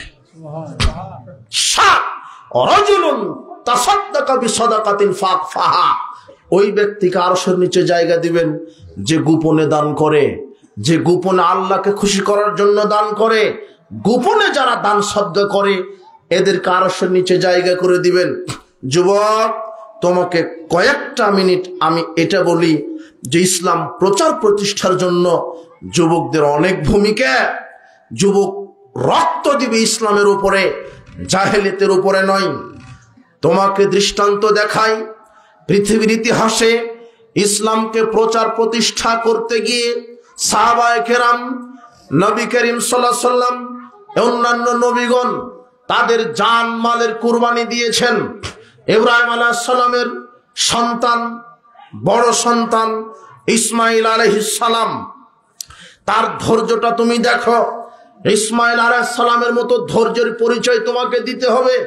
আল্লাহ ইব্রাহিম আলাইহিস সালামকে বলছেন, তুমি তোমার প্রিয় বস্তু সন্তানকে কুরবানি করো। বাপ তার ছেলেকে বলছে, ইসমাইল আমি স্বপ্নে দেখলাম তোমাকে কুরবানি করছি, তোমার মতামত কি আমাকে বলো। তখন ছেলে বলছেন, আব্বা আল্লাহ যা আদেশ করেছেন করেন, নিঃসন্দেহে আল্লাহ যদি চায় আপনি আমাকে ধৈর্যশীলদের মধ্যে পেয়ে যাবেন। দিনের জন্য আল্লাহর ভালোবাসাকে স্থান দিয়েছেন। পৃথিবীর কোনো পদমর্যাদা, অর্থমর্যাদা, নারী লোভী এগুলোকে স্থান দেননি। আল্লাহর ভালোবাসা, আল্লাহ ভীতিকে স্থান দিয়েছেন। ইসমাইল আলাইহিস সালাম তোমাকেও তাই করতে হবে। আরে এরপরে দেখো আসলেন ঈসু আলাইহিস সালাম। ঈসু আলাইহিস সালামকে পৃথিবীর অর্ধেক সৌন্দর্য দেওয়া হয়েছে। এত সৌন্দর্য, সুদর্শন পুরুষ ঈসু আলাইহিস সালাম। ঈসু আলাইহিস সালামের চরিত্রকে কালিমা লেপন করতে চেয়েছিলেন কোন নারী? জুলেখা। দরজা লাগিয়ে দিয়েছে, বলছে আসো, ফুসলাচ্ছে আসো, আমার সাথে শারীরিক সম্পর্কে লিপ্ত হও। ঈসু আলাইহিস সালাম বলছেন মাআল্লাহ, আরে তুমি যতই সুন্দরী হন আমি আল্লাহর কাছে আশ্রয় চাই। দরজা তো বন্ধ, দরজাকে দরজা বন্ধ। ঈসু আলাইহিস সালাম আল্লাহর উপরে ভরসা করে, দরজা তালা লাগানো আছে তো কি হয়েছে, দৌড়, আল্লাহ দরজা খুলে দিয়েছেন, মুক্ত হয়ে গেছে। ঈসু আলাইহিস সালাম নিজের চরিত্রকে নিষ্কলুষ, তার উপর অটলতা রেখেছেন, নারীর কাছে তার চরিত্রকে বিক্রি করে দেননি। যুবক তুমি আজকে এই দুর্গন্ধযুক্ত পচা নর্দমার ক্ষীর, 4 আঙ্গুল মেকআপ করে দানা কাটা পরি, তুমি এর পিছনে ছোট। জান্নাতের হুরেরা যদি যে কানে আঙ্গুলটা বাহির করে দেয় তাহলে সূর্যের আলো অন্ধকার হয়ে যাবে। ওটা রেডি আছে তোমার জন্য, তুমি এটা মনে করো না কেন? দুটা পেশাল আল্লাহকে যদি বলো 2000 লাগবে, 2000 দিয়ে দিবে। কথা বুঝুনি মনে হয়? কোরআন মাইতে বলছেন জান্নাতবাসীরা যা চাইবে, শুধু আকাঙ্ক্ষা করতে দেরি হতে পারে কিন্তু সামনে আসতে দেরি হবে না। তুমি কি চাইবে? আল্লাহ তো দাতা, আমি তোমাকে কি দিয়ে বুঝাবো? বুখারী মুসলিমের হাদিসে আসছে, জান্নাতীরা যখন জান্নাতে যাবে, জান্নাতীরা যা আকাঙ্ক্ষা করবে তাই দিবে। কত মানুষ জান্নাতে যাবে শোনো, বাংলাদেশের মধ্যে সবচেয়ে ধনী মানুষ, সারা পৃথিবীর মধ্যে সবচেয়ে ধনী মানুষ, তার বাসাতে যদি 100 জন লোক গিয়ে 100 রকমের যদি চাহিদা পেশ করে, ওকে পূরণ করতে পারবে? একজন বলছে যে আমি ডলফিন খাবো, একজন বলছে যে আমি হরিণের গোশত খাবো, আর একজন বলছে যে এই যে বগুড়ার দই খাবো, আপনার এই গাইবান্ধার কি বিখ্যাত খাবার। 100 জন মানুষ 100 জন রকমের চাহিদা, ও যত বড়ই ধনী হোক একক সময়ে পূরণ করতে পারবে? মুহাম্মদ সাল্লাল্লাহু আলাইহি ওয়াসাল্লাম বলছেন সারা পৃথিবীর সব মানুষ যদি একসাথে জান্নাতে ঢুকে যায়, আরে বর্তমানে পৃথিবীতে মানুষের সংখ্যা 800 কোটি, এই 800 কোটি মানুষ যদি একসাথে জান্নাতে ঢুকে যায়, আর 800 কোটি রকমের চাহিদা যদি মানুষ আল্লাহর কাছে দাবি করে, এক মুহূর্তে আল্লাহ 800 কোটি চাহিদা পূরণ করে দিবেন। এর নাম হচ্ছে আল্লাহ। আল্লাহ সর্বশক্তিমান। তুমি দুর্গন্ধযুক্ত ও পচে যাওয়া নারী, ওর পিছনে ছোট কেন? তুমি আল্লাহর উপরে ভরসা করো। তুমি যদি পুরুষ হও তাহলে তোমার তাকদিরে 1টা 2টা 3টা সর্বোচ্চ কয়টা রেডি আছে? 4টা। তুমি একটার পিছনে ছুটে ক্যারিয়ার নষ্ট করছো কেন? দেবদাস হয়ে ঘুরে কাপুরুষ, বলছে যে যাকে চেয়েছি তাকে পেলাম না। তুমি কেন নারীর পিছনে ঘুরবা? তুমি পুরুষ হও, তুমি পুরুষ হও, তুমি আবার হাসছো কেন? আশ্চর্য কথা। ঈসু আলাইহিস সালামের মতো নিজের চরিত্রকে নিষ্কলুষ রাখো, নারী তোমাকে জেনার প্রলোভন দিবে, তুমি আশ্রয় চাইবে কার কাছে? আরে বৈধভাবে তো তোমাকে নারী দেওয়ার ব্যবস্থা করেছে, অবৈধভাবে যাওয়ার তো দরকার নেই। যে প্রতিদিন হরিণের গোশত খায়, ডলফিন খায়, গরু খায়, অনেক হারামখোর আছে ভালো ভালো খায়, অন্তত আপনি ভ্যান চালিয়ে সপ্তাহে 1টা দিন তো গরুর গোশত খান। কথা বুঝেননি মনে হয়? কিন্তু আপনি হালাল খাচ্ছেন, পরিণাম জান্নাত। আর ওই হারামখোরেরা দুনিয়াতে যত ভোগ বিলাস করুক, হারামখোরের পরিণাম জাহান্নাম হবে। আপনি বুঝেন না? ও 14 জন নারীর সাথে জেনার সম্পর্কর পরিণাম কি? কিন্তু বৈধভাবে তো তোমারও যৌন ক্ষুধা মিটাবার জন্য আল্লাহ নারীর ব্যবস্থা করেছেন। এই ধৈর্যটা কেন তোমার নাই? তুমি বিবাহের পূর্বেই একজন নারীর পিছনে ছুটে অবৈধ জেনার পথে যাচ্ছ কেন? যুবক, তুমি বোঝার চেষ্টা করো, তুমি আল্লাহর কাছে আশ্রয় চাও। তুমি ইউসুফ আলাইহিস সালামের মতো আদর্শ বুকে ধারণ করো, তুমি সাহাবীদের মতো আদর্শ বুকে ধারণ করো, দ্বীনের জন্য ত্যাগ স্বীকার করো। তোমাকে ত্যাগী হতে হবে, সাহাবীদের জীবন আদর্শ তোমাকে ফলো করতে হবে, সাহাবীদের জীবন থেকে তোমাকে শিক্ষা নিতে হবে। তুমি দ্বীনের জন্য কি করছো হে যুবক? দ্বীনের জন্য তুমি কত সময় বাহির করো? তোমার মতো যুবক ছিল মুসাব বিন উমাইর, তোমার মতো যুবক, তাগড়া যুবক, মক্কার সবচেয়ে ধনিক শ্রেণীর পরিবারের যুবক মুসাব বিন উমাইর। মুসাব বিন উমাইর ইসলামের জন্য নিজের সম্পদ, মাল মর্যাদাকে বিসর্জন দিয়েছে, পরিবারকে বিসর্জন দিয়েছে। মুসাব বিন উমাইর যখন মক্কার অলিতে গলিতে উঠের পিঠে চড়ে বের হতেন, তার চতুর্দিকে রক্ষী বাহিনী থাকতো। তার এত মর্যাদা, 200 দিরহামের কম মূল্যের পোশাক তিনি কোনোদিন গায়ে দেননি। এত বড় ধনী মানুষ, সুগন্ধি দামি, জুতা দামি, কিন্তু ইসলাম যখন গ্রহণ করলেন, ইসলামের আদর্শে যখন চলে আসলেন, পরিবার তাকে বাধা দিল, মা তাকে বেঁধে ফেলেছে। যুবক, তোমাকে আর একটা কথা বলি, তুমি যখন কোরআন সুন্নাহ মেনে চলতে থাকবে, সর্বপ্রথম তুমি বাধা পাবে পরিবার থেকে। পরিবার তোমাকে বাধা দিবে। বউ বলবে দাড়ি রাখতে দিব না, এখন ঠেলা সামলাও। কাপুরুষ বলছে যে বইয়ের অনুমতি লাগবে দাড়ি রাখতে। কাপুরুষ, বইয়ের অনুমতি কেন? বউকে বলবা দাড়ির, যদিও বিবাহের পরে দাড়ি রাখতে চাও, এখন রাখতে চাচ্ছ, আজকে বক্তব্য শুনে বলবে যে রাখবো, তাহলে বউকে গিয়ে রাখতে হবে। বউ যদি বলে না, পরের দিন আবার বলো, তারপরে যদি বলে না, পরের দিন আবার বলো, 3 দিনে যদি রাখতে দিচ্ছে না, তাহলে বউকে ডিলিট করে দিতে হবে। ঠিক বলছেন, দিবেন কি করে? 5 লক্ষ যৌতুক নিয়ে রেখেছেন যে। আশ্চর্য কথা, ও আবার ঠিক বলছে, তোমাকেই তালাক দিবে, ও রেডি হয়ে আছে। তুমি তো আগে কাপুরুষ সেজে এসেছো। ওই বিবাহের দিনেই ওই শাশুড়ি তোমাকে স্বর্ণের আংটি পরে দিয়েছে। ওটা আংটি নয়, ওটা হলো গরুর গলাশি। মানে তোমাকে আগেই দিয়ে যে একেবারে তোমাকে গেঁথে নিয়েছে, যা বলবে তাই শুনতে হবে। শাশুড়ি যদি বলে এখানে পেশাব, ওখানে পেশাব, ওখানে পায়খানা, ওখানে। মোটর সাইকেলও তো শ্বশুরের, একটু পিক আপ টানবে, বউ বলবে ধীরে টানো, নষ্ট হয়ে যাবে। সকালে মোটর সাইকেল ফেরত দিবা, নাহলে কাঁধে উঠবে বিচারের মাঠে। যৌতুক হারাম। আজকে তওবা করো, যৌতুক নিয়ে কোনোদিন বিবাহ করবো না ইনশাআল্লাহ। পুরুষ হয়ে বেঁচে থাকবো, কাপুরুষ হয়ে বেঁচে থাকতে 1 সেকেন্ড রাজি নয় আমি। পুরুষ হও, যৌতুক তুমি শ্বশুরকে দিবা, বিবাহের দিনে বলবো আব্বা, শ্বশুর আব্বা শোনেন, আপনি কষ্ট করে নিজের মেয়েকে 20-22 বছর প্রতিপালন করেছেন, এই জন্য আমি আপনাকে একটা মোটরসাইকেল দিলাম। এটা পুরুষ। তোমার বাপ হা করে আছে, মুড়া ঝাঁটা পর্যন্ত হা করে আছে। তুমি তোমার বাপ ভিক্ষুক, ভিক্ষা করা উচিত ছিল তোমাদের। ভিক্ষা করবা। সাবধান, পুরুষ হও,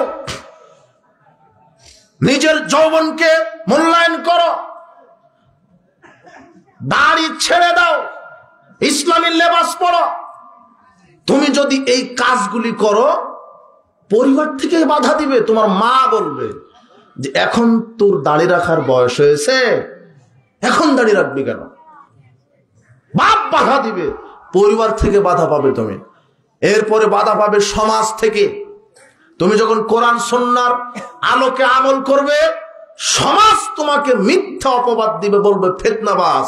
বলবে যখন তুমি জোরে আমিন বলে সালাত আদায় করো, রাফাল আদায় করো, পায়ের সাথে পা মিলিয়ে দাঁড়াও, ঈদের দিন 12 তাকবীর ঈদের সালাত আদায় করো, তুমি যখন বলো ফরজ সালাতের পরে সম্মিলিত মোনাজাত বেদাত বলো, তুমি যখন বলো সভা সমিতির পরে, বিবাহের পরে, জানাজার পরে সম্মিলিত মোনাজাত বিদাত বলো, মিলাদ কিয়াম চেহলামকে বিদাত বলো, তুমি যখন বলো সাদাকাল্লাহুল আজিম বলো বিদাত, জানাজার দোয়া মুখে বলো বিদাত, আজানের পরে ওয়ারজুকনা শাফাআত ইয়াউমাল কিয়ামা এটা বলো বিদাত, তুমি যখন বলো মুখে সালাতের নিয়ত করা বিদআত, যখন তুমি শিরক বেদাতের বিরুদ্ধে সমাজে কথা বলবে, তখন এক শ্রেণীর চাটুকার বেদাতের লিডার দালালেরা তোমাকে বলবে ফিতনাবাজ।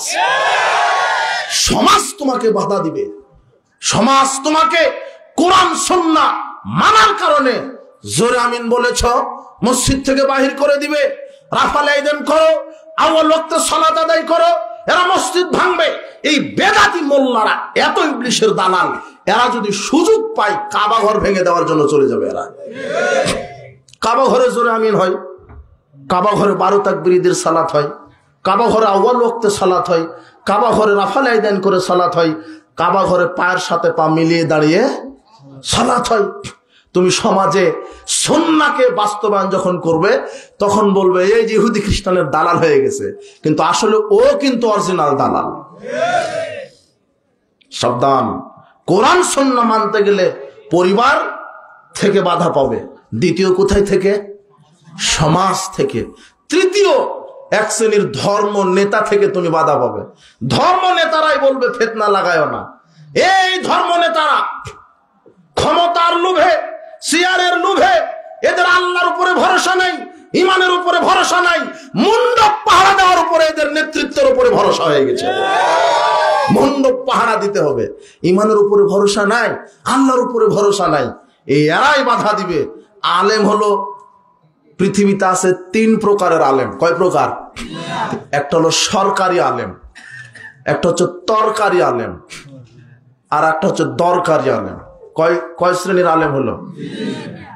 সরকারি, তরকারি, তরকারি বুঝেন না, যেটা দিয়ে ভাত খান। আর আরেকটা হচ্ছে দরকারি। সরকারি আলেম মানে এরা সরকারি ভাবে মূর্তিকে বলবে আসলে মূর্তি না, ওটা হলো ভাস্কর্য। মূর্তি পূজা হারাম, ভাস্কর্য জায়েজ। আসলে নারীর সাথে জেনা করা যাবে না, মহিলার সাথে জেনা করা যাবে। কথা বুঝেননি? এটা হলো সরকারি আলেম। কি আলেম? আর তরকারি মানে গোলালো মার্কা, সব জায়গাতে আছে, সব জায়গাতে। আহলে হাদিসদের মধ্যেও বক্তৃতা দেয়, বেদাতীদের মধ্যেও বক্তৃতা দেয়। তোমার থুতু মারা আলেম আহলে হাদিস মসজিদে বক্তব্য দিয়ে ভাইরাল, এরপরে যখন চোখ কান মোটা হলো তখন বলছে যে মানহাজের উপরে থুতা মারি। আশ্চর্য কথা, এটা কি করে হয়? কিছু সালাফি নামের চালাকি আছে, আর আছে হলো দরকারি আলেম। কি আলেম? এরা ফাঁসির মঞ্চকে ভয় করে না, এরা তাগুত শক্তিকে ভয় করে না, দলীয় নেতা দলীয় দাপটকে ভয় করে না। এরা শিরক বেদাতের বিরুদ্ধে অগ্নি কণ্ঠে মর্দে মুজাহিদ হয়ে সমাজের বুকে ন্যায়ের প্রতিষ্ঠা, অন্যায় নির্মূল করতে একমাত্র আল্লাহকে ভয় করে সমাজের বুকে কোরআন এবং সহিহ সুন্নাহর তাওহীদি ঝান্ডা নিয়ে নিজের জীবনকে বিলিয়ে দেওয়ার জন্য যারা 24 ঘন্টা প্রস্তুত থাকে, এরাই হলো দরকারি আলেম। এরকম আলেম দরকার যারা ফাঁসির মঞ্চকে ভয় করে না, শিরক বিদআতকে বিদআত বলে, শিরককে শিরক বলে, যারা অন্যায়কে অন্যায় বলে, যারা রাত্রিকে রাত্রি বলে, কালোকে কালো বলে, সাদাকে সাদা বলে, হিকমতের দোহাই দিয়ে, সামাজিকতার দোহাই দিয়ে, লৌকিকতার দোহাই দিয়ে যারা 1 সেকেন্ড শিরক বিদআত করতে আপোষ নাই, এরাই হলো প্রকৃত আলেম সমাজে। এদের পাশে থাকতে হবে। এই তরকারি সরকারি আলেম, এদের কবরে মাথা পাথর দিয়ে ফাটিয়ে দিবে এদের।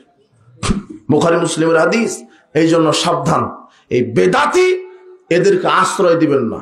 বলছিলাম মুসআব বিন উমাইর তার যৌবনের তারুণ্যে, তোমার মতো গরিব ঘরের সন্তান ছিল না মুসআব বিন উমাইর, ধনী শ্রেণীর পরিবারের লোক। মুসআব বিন উমাইর ধর্মের জন্য, ইসলামের জন্য পরিবার ত্যাগ করেছে, মান মর্যাদা ত্যাগ করেছে। তিনি গোপন ইসলাম কবুল করেছেন। মুসআব বিন উমাইর, যুবক মনোযোগ দাও, তোমার মতো যুবক মুসআব বিন উমাইর যখন মক্কার অলিতে গলিতে সাহাবীগণ নির্যাতিত হচ্ছিল, দারুল আরকামে এই মুসাব বিন উমাইর গোপন ইসলাম কবুল করে, গোপনে সালাত আদায় করে। ওসমান বিন তালহা নামক ব্যক্তি দেখে ফেলেছেন, পরিবারকে খবর দিলেন, তার মা তাকে বেঁধে ফেললো। বহু কষ্ট করে শিকল ছিঁড়ে আবিসিনিয়ায় হিজরত করলেন। কিছুদিন পরেই 11 নববী বর্ষে মুহাম্মদ সাল্লাল্লাহু আলাইহি সাল্লাম মুসাব বিন উমাইরকে বললেন, তুমি ইয়াসরিবে যাও, আসাদ বিন জুরারার সাথে মদিনায় গিয়ে ইসলামের দাওয়াত দাও। প্রথম দায়ী হিসেবে প্রেরণ করলেন মুসাব বিন উমাইরকে। গিয়ে মুসাব বিন উমাইর মদিনার অলিতে গলিতে ইসলামের দাওয়াত দিচ্ছেন। তিনি নেতাদের কাছে দাওয়াত দিচ্ছেন। বনু আব্দুল আশআল গোত্রের নিকটে তিনি গিয়ে দাওয়াত দিচ্ছেন। এমন সময় সাদ বিন মুআজ আর উসাইদ বিন হুজার নামের দুইজন লিডার, মদিনার লিডার, এরা বলছে লোকটা তো বিভ্রান্ত করছে, সমাজে দুর্বল লোকদের বিভ্রান্ত করছে, যাও ওকে ঠেকাও। সাদ বিন মুআজ উসাইদ বিন হুজাইরকে বলছেন, যাও ওকে ঠেকাও। উসাইদ বিন হুজাইর হাতে বল্লম বর্ষা নিয়ে নেওয়ার পরে মুসাব বিন উমাইরের কাছে গিয়ে বলছেন, আপনি নাকি আমাদের এলাকার সরলা দুর্বল লোকদেরকে বোকা বানাচ্ছেন, কি ধর্মের দাওয়াত দিয়ে? জীবন নিয়ে যদি বেঁচে ফিরতে চান চলে যান। মুসাব বিন উমাইর সাহসী কণ্ঠে বলছেন, উত্তেজিত হবেন না, আপনি বসেন, আমার কথা আপনি শোনেন, ভালো লাগলে মানবেন, না লাগলে মানার দরকার নেই, আমি দারোগা নই যে আপনাকে পিটিয়ে বুঝাবো, আপনি বসেন। নরম কণ্ঠে বললেন। উসাইদ বিন হুজাইর বসলেন। এরপরে মুসাব বিন উমাইর প্রথমে কোরআন থেকে সুললিত কণ্ঠে কোরআন তেলাওয়াত করলেন।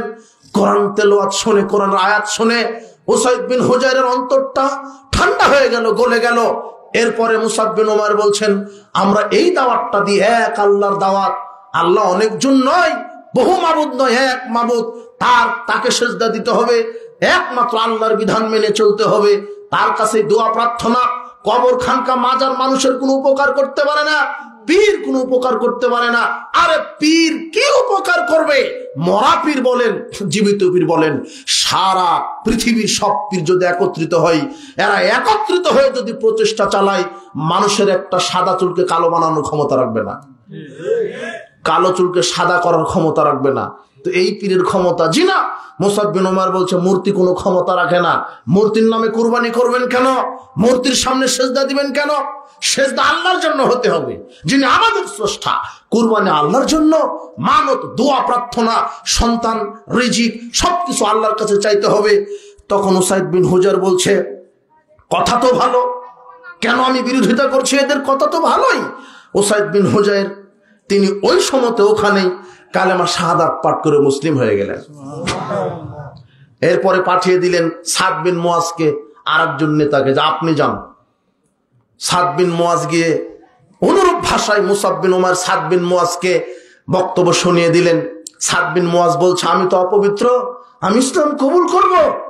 আমি মুসাব বিন উমাইর বলছে, তিনি একটা খালে, কুয়াতে নামলেন, ঝর্ণাতে নামলেন, নেমে গোসল দিয়ে তিনিও সঙ্গে সঙ্গে কালেমা শাহাদাত পাঠ করে মুসলমান হয়ে গেলেন।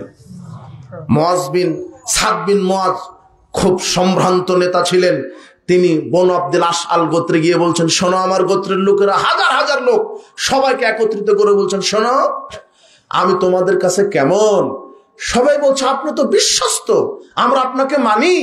তখন সাদ বিন মুআজ বলছে, আমাকে যদি মানো তাহলে আজকের কথাও মানতে হবে, তোমাদের সবাইকে আজকে কালেমা শাহাদাত পাঠ করে মুসলিম হতে হবে। গোটা গোত্র সেদিন মুসলমান হয়ে যায়। এটা মুসাব বিন উমাইরের বরকতে। কার বরকতে? যুবক, তুমি কার মতো হবে? এই মুসাব বিন উমাইরের মতো দিন রাত কোরআন সুন্নাহ নিয়ে দাওয়াত দাও, ইনশাআল্লাহ তোমার জিহাদি চেতনায় একদিন না একদিন এই বাংলার জমিন, এই জাহেলিয়াতের অমানিসা রাত্রি, এই জাহেলিয়াতের অন্ধকার রাত্রি, কোরআন সুন্নাহর আধা, কোরআন সুন্নাহর আলোয় গোটা বাংলাদেশের সমাজ আলোকিত হয়ে যাবে ইনশাআল্লাহ। শুধু তোমার একটু দাওয়াত দরকার, তোমার একটু নড়াচড়া করা দরকার, আন্দোলন করার দরকার। এইভাবে তুমি জুয়ার আড্ডায়, ঘুষের আড্ডায় তুমি বসে থেকো না। তোমার জীবনকে শয়তানকে দিও না। তোমার জীবন আল্লাহর দেওয়া আমানত। কার দেওয়া আমানত? আল্লাহর দেওয়া। আমি তোমাকে অনেক কিছু বলতে চেয়েছিলাম, সাহাবীদের অনেক ত্যাগ। এই মুসাব বিন উমাইর কি না করেনি? তার অঢেল সম্পদকে সব করে ইসলামকে মেনে নিয়েছে, সবার উপরে কার ভালোবাসাকে স্থান দিয়েছে? এরপরে নবীর ভালোবাসাকে স্থান দিয়েছে। এই মুসাব বিন উমাইর উহুদের মাঠে বীর বিক্রমে লড়াই করে তিনি শহীদ হয়ে গেলেন। মুহাম্মদ সাল্লাল্লাহু আলাইহি ওয়াসাল্লাম বলছেন, দাফন কাফনের ব্যবস্থা করো। সাহাবীগণ যখন তার কাফনের কাপড় খুঁজছিল, তার রেখে যাওয়া শুধু একটা চাদর, যেই চাদরে মাথা ঢাকলে পা ঢাকে না, পা ঢাকলে মাথা ঢাকে না, এমন অবস্থা। সাহাবীরা দুঃখ করে বলছেন, যেই মুসাব এত দামি পোশাক পরতেন, এখন তার দাফনের জন্য কাফনের কাপড় জুটছে না। মুহাম্মদ সাল্লাল্লাহু আলাইহি ওয়াসাল্লাম বলছেন, তোমরা ইস্কির ঘাস দিয়ে তাকে ঢেকে তার দাফন দিয়ে দাও। মুহাম্মদ সাল্লাল্লাহু আলাইহি ওয়াসাল্লাম বলেছিলেন, মুসআব তুমি সবচেয়ে ঐতিহ্যবান লোক ছিল, মক্কার অলিতে গলিতে সবচেয়ে ধনী মানুষ ছিলে, তোমার চুলগুলো কত কুকড়ানো ছিল, আজকে ইসলামের জন্য, আল্লাহর জন্য, দ্বীনের জন্য তোমার এই অবস্থা হয়ে গেল। মুসাব দুনিয়া থেকে মারা যাননি, তিনি শহীদ হয়ে জান্নাতের মেহমান হিসেবে বিদায় নিয়েছে। সুবহানাল্লাহ। এই মুসাবের মতো হও তুমি, তোমার জীবনকে বাতিলের কাছে রক্ষীগত হয়ে রেখো না, কুক্ষিগত করে রেখো না। তোমার জীবনের অনেক দাম, তুমি সব পারো। এই জন্য যারা নেতৃত্ব পর্যায়ে আছেন, যারা পিতামাতা আছেন, আপনার যুবক যুবতী ছেলে মেয়েকে কাজে লাগান। এদের মাইন্ড সেট আপ যদি অন্যায়ের উপরে হয়, এরা অন্যায় প্রতিষ্ঠা করবে, কিন্তু ন্যায়ের উপরে যদি হয় তাহলে কি প্রতিষ্ঠা করবে? ন্যায় প্রতিষ্ঠা করবে। এই যুবকদেরকে বোঝাতে হবে, বাবা তোমরা ওই ভ্রান্ত পথে চলো না, আল্লাহর পথে আসো, ইসলামের পথে আসো।